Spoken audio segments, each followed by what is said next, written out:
The third use case, which is also very interesting, what you can do today actually also taps into privacy. We're talking about Shade protocol. There's actually also close integrations and close collaborations between the Shade protocol team and the Persistence One team, two teams that I'm personally very bullish on and I have learned a lot from in my Cosmos journey over the past years.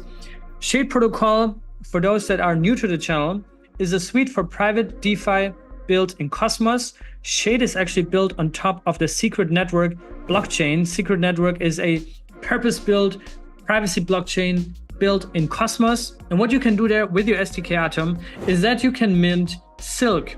And Silk is a stablecoin with built-in privacy that is packed to a basket of assets.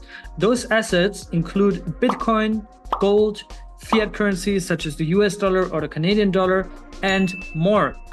You can use your stkATOM as collateral to mint Silk on Shade protocol. And here's a step-by-step guide on how you can actually do that. First off, you need to get your stkATOM onto the Secret Network blockchain. You can do that through their bridge page, or you can use ibc.fun.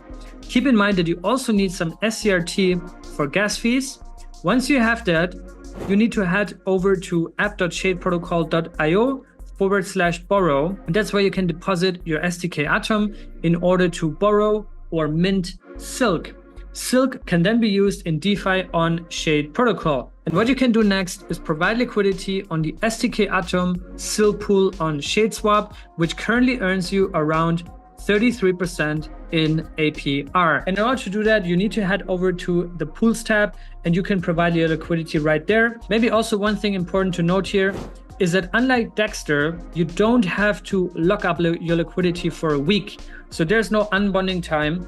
And yeah, you can just deploy your liquidity there and earn 33% APR, which is incentivized in SHD and pSTAKE. And you have instant redemption. So that's really cool.